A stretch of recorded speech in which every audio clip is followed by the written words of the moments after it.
Hello everyone, it's Greg from Edinburgh Renaissance Fencing Academy here with yet another Renaissance Fencing online tutorial.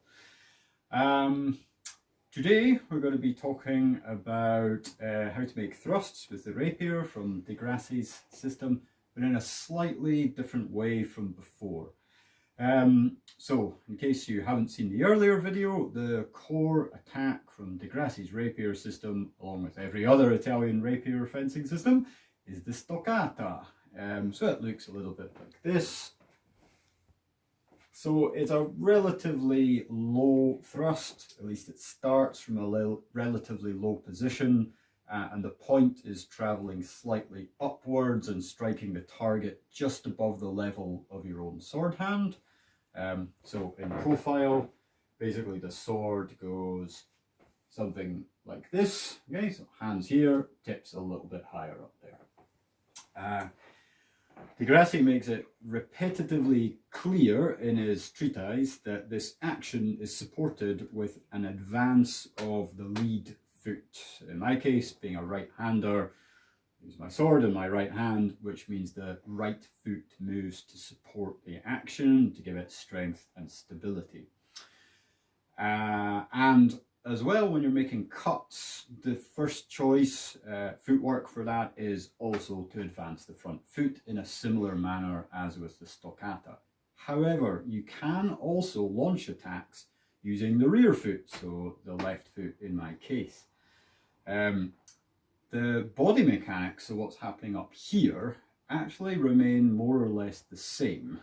So you end up with a slightly twisted body shape. While this appears to break Grassi's rules, in reality I would say it kind of bends his rules. So what we're going to look at today is basically how to push the boundaries of the system a little bit in order to give you some tactical options.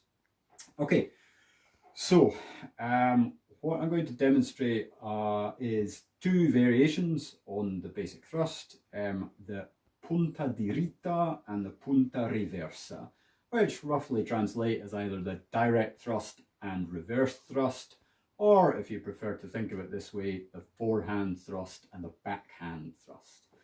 So first of all, we'll do the Punta diritta, the forehand thrust. So from lowward, it looks like this. We push forwards with the lead shoulder and the rotation of the torso as before, but instead of keeping the hand low, we raise it up to around shoulder height and parallel to the ground like this, taking a slope step off to our inside line. So we end up something like this.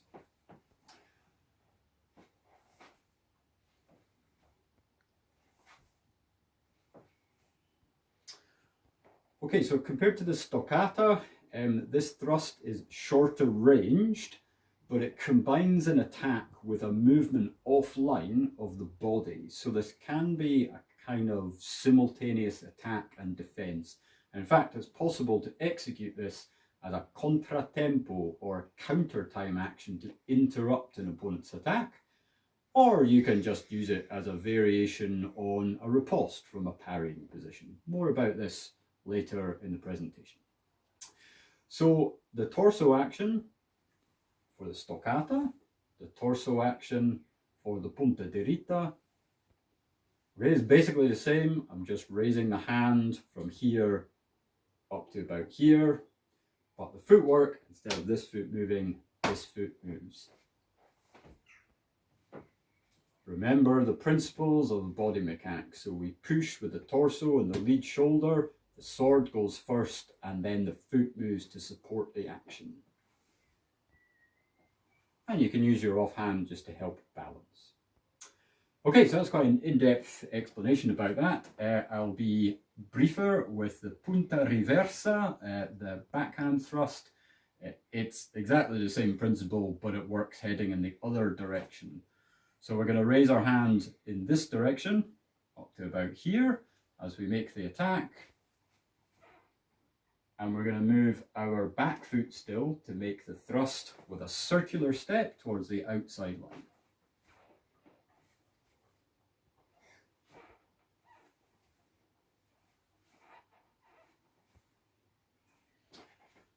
Okay, so again, evading out of the line with our body while simultaneously pushing our point towards the opponent, aiming at the chest or possibly the face. The hilt ends up high as an additional means of defense, so we're covering the line in that direction, possibly deflecting our opponent's weapon as part of the attack. Last thing to note about these is there are low line variations. So instead of aiming at the chest or the face, you can aim at the lead leg of your opponent, targeting either the thigh or the knee. So basically the sword just drops to a hanging position with the hand a little bit lower, like so, and like so. That's the low punta diritta and the low punta reversa.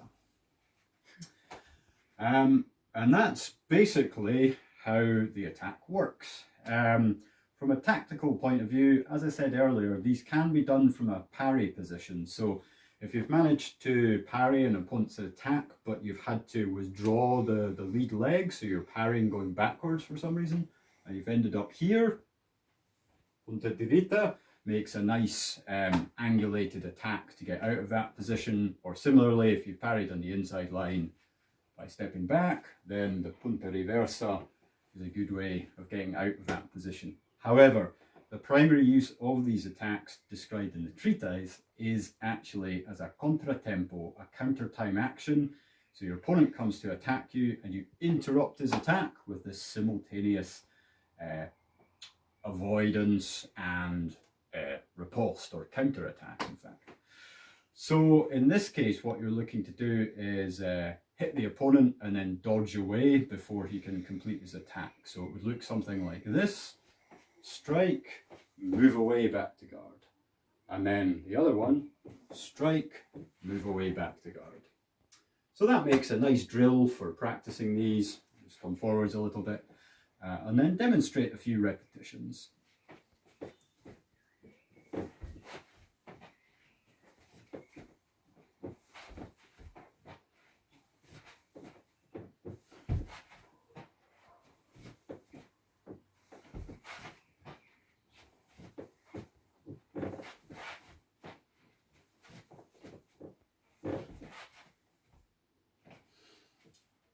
Okay, so obviously you can keep that up for 2, 3, 4 minutes even if you want. A good workout using these. Remember, keep the sword arm as relaxed as possible and keep your head upright to prevent slouching or leaning.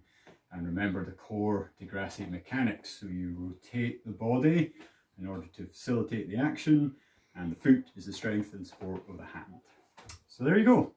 A little extra tactical string to your bow with the punta diritta and the punta reversa, the forehand thrust and the backhand thrust. And we'll look at developing these movements into some training sequences of more complexity in a subsequent tutorial. But for now, that's it. Thanks everyone. See you all next time.